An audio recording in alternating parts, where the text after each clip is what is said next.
Yeah, before we get into the game here, guys, we'll break it down real quick, and I promise we are going to have Cavs in the second half of the show here. But before we get into it, let's talk about our sponsor today, FanDuel. Get ready to tackle the NFL action with FanDuel, America's #1 sportsbook, because right now, new customers can get $5. Who bet $5 can get $250 in bonus bets if you win. The FanDuel Sportsbook app gives you everything you need to place live bets on the NFL all in one place. So when you get a hunch in the middle of the game, you can check out the latest stats, view live play-by-play, and so much more on the same page where you place your bets. Just visit FanDuel.com/UCSS to join today. All right, guys, I know we don't really want to get into this game too much, but let's get our initial thoughts here. G, go ahead and start us off. Oh, man. Yeah, DTR, man. We talked about it last week. We said we know what DTR is. We continue to find more about DTR, and we find out that he's not a professional quarterback. Not only is he not a professional quarterback, I'm questioning how it is that you can see Snoop Huntley play and have them in the same room. Man. And you pick DTR. Matter of fact, we saw Josh Dobbs, and we saw Josh Dobbs was a competent backup, and you move on from Josh Dobbs for DTR. I understand that, DTR is a guy that you guys have picked. Andrew Berry has hand-selected him, and you definitely want to give those guys the benefit of the doubt because that's just the way the game plays. You want your guys to have the best opportunity if you pick them, if you draft them personally, to show what they can do. So I get that point. But here's the thing. If you got those people in the room and you're looking at them, one guy over here and one guy over here, you got a direct comparison with what Huntley could do and what DTR can do. And I already know, I get it. DTR is not the long-term answer. I get they got to see what they got. But this is the thing that really scares me with the Browns necessarily. It looks like everyone's going to be back. Jimmy Haslam has said it multiple times. There's been a lot of reporting nationally around it and locally around him feeling good about what's going on and feeling good about the staff that he has.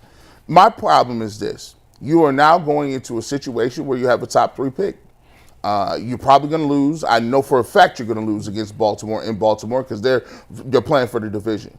So you're going to have an opportunity to either draft one of the top 2 quarterbacks on your board, whether that's Cam Ward or Shedeur Sanders. Now, my problem is this. If you keep Andrew Berry, I don't understand or I don't know if you can really go into that situation and say to yourself, I'm confident that Andrew Berry is going to pick the right guy. I also think that I don't know if you can go into next year and say if you do draft one of these quarterbacks, that you're going to get the most out of that quarterback. For the last, 6 quarterbacks I've seen, they've seemed to be varying degrees of each other, varying degrees of one another. And the elephant in the room is this. Yes, we don't like to keep going back to Baker Mayfield, but, he's throwing 5 touchdowns. It looks like his team is going to go back to the playoffs again. They're 9-7. He has broke his record for most yards in his career, most touchdowns thrown in his career. So my thing is, the vitriol for me isn't there because I know what is going on right now, Dustin. Mm-hmm. But the thing that gets me now is the evaluation process moving forward.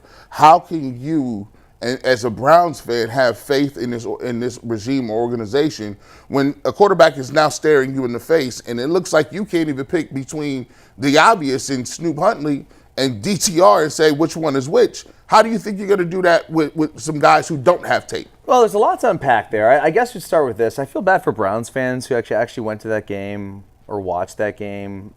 Honestly, I watched it, but I was in and out of it. I had a family gathering yesterday afternoon. We had it on. It was painful. We were back and forth between the Packers and Vikings game. And I got to say, man, what we've seen the last 6 quarters with DTR playing is as bad a football as I've seen any quarterback play in Cleveland since I've been covering this team, and that started back in 2011. I don't understand what they see in this guy. At all. And look, I get it. The weapons on this offense are not great. The offensive line is a mess. But it doesn't matter, dude. The guy can't complete a pass. He looks like his arm's a noodle. And they just keep putting him out there. Is Jameis Winston hurt? Can he not walk? No. He's fine. Because I don't understand why Browns fans were subjected to this. I think they want to lose. Well, I get that, but also that was so painful for the organization, for the players. Like, did you look at these guys on the sidelines? Like, they had no chance. None at all. They had no chance. None at all. It's one of those things, Dustin, where you've played with teams where you know before it starts, we ain't got no chance today. Like I guarantee you, yesterday, Myles Garrett, who had a great game and had a bunch of great plays. He knew every, and frankly, he probably loved it. I mean, he didn't love losing, but loved it because he just kept going out there in the field to go rush the passer. Stat game. Stat game. Let me get my money off, right? Stat game. He was beating him up like a drum up top, and he got the record that he was looking for, so it worked for him. But this can't do much for them in explaining to Myles Garrett or Joe Bitonio why they should be interested in coming back next year. Not just Myles and Joe Bitonio, but like Dustin said, it don't do much to explain to the fans why we should buy back in next year, right? When you put a product out there that bad, like I get it, they're trying to lose, and I don't think none of us was shocked by the end result of us losing, but that was horrible. We done scored 16 points in the last 3 games, right? You look at DTR, man, DTR, I'm with Dustin. Like He's giving you 9 points in 6 quarters. Bro, like Johnny Manziel was better than him. In all seriousness, Johnny Manziel was better than him. This man has had 14 games in his NFL career and only 1 pass and touchdown. And I get it. He was never put or thrown into the best circumstances or situations. But these the breaks. This the NFL. Name a team, a player across the league who don't go into a situation and the circumstances don't all align for you. If you can play, you can play. If you can't, you can't. And Sean King was right. He was exposed. He was better off sitting on the bench collecting checks. Now, like I said, the game itself, outcome don't bother me. Yeah, the Browns now sitting pretty with a top 3 pick. I can get with that. We need that. But I don't trust this regime to make these picks or coach up these picks. The results was in the pudding, man. They've been here 5 years, and we got 1 playoff win, right? We've been more consistent at being bad than we have been consistent at being good in a league where parity is king. And so what you seen last night or late yesterday, it was horrible to go out there. You have to sit in the rain for 3 or 4 hours. Downtown was the emptiest I've seen it in forever. And I know the weather was crazy, but this is Cleveland. We didn't all cover the Browns, watch the Browns for a long time. It wasn't like it was that cold, though. It wasn't even cold. It was windy and rainy. Like it seemed like watching the broadcast, every time Jalen Ramsey made a play, you could hear the crowd going crazy. It's like Dolphins fans came up and took over the stadium. And so like this is the product that y'all putting out there on the field. And I get it, you're trying to lose on purpose, but the fans deserve more than seeing a quarterback like DTR. Like that's just the reality of the situation. And if you think this guy's good, how do we have any faith that you're going to be able to select the next quarterback? No, we don't. We don't. And we're all watching Baker throw those 5 touchdowns yesterday and continue to play great football for the Buccaneers and grow up. And I don't know, man. It's just frustrating. It stinks. I know we all at the time like sort of ran Baker out of town. He was injured. He was smug and all these things. But at the end of the day, like that guy is going to be a really good quarterback in this league, and he was here. Let me ask you something, Dustin, because it's the first time out here with you. You remember the whole adult in the room comment that was made? Yeah. That was Jimmy, right? I don't remember exactly who made the comment. So was it Jimmy? I was told it was Jimmy. I'm still getting started at that time. I got a theory behind that. I think that whatever happened between Baker and Jimmy, it pissed Jimmy off so much to where he felt like he needed an adult in the room. We all know Jimmy has him to be emotional. Yeah. The moment that he felt like he needed an adult in the room or Baker said or did something that ticked him off, he was already searching for a new quarterback. And so the problem with that is Kevin Stefanski or Andrew Berry didn't push back and say, you know what, you being emotional, this might not be the right move to make. It just seemed like they fell in line, and whatever Jimmy or Paul told them to do, they just do it. And until we get a regime in here that can push back, because it don't look like Paul DePodesta is going anywhere, until you can get some guys in here that can push back and say, you know what, I don't think that's the right move to be making, then we're going to be in the same situation year in and year out.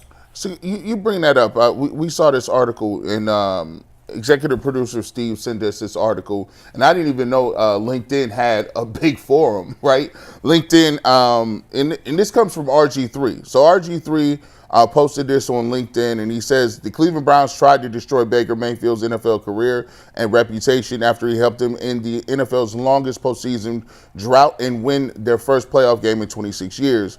They said they wanted an adult in the room. Now Baker is a franchise quarterback for Tampa Bay after playing for the Panthers and the Rams during a 2-year sabbatical. He never gave up. He never lost sight of who he was. This year, he threw a career high in touchdown passes, passing yards, yards per attempt, and passing rating, and he has the Bucs in the playoffs right now. Turns out the adult in the room in Cleveland is still searching for their franchise quarterback. Now, that was on LinkedIn, and RG3 put that out there. Guys, one of the things that I hear people say all the time is, and I've echoed this too, because sometimes you just get tired of hearing about it. But here's the thing.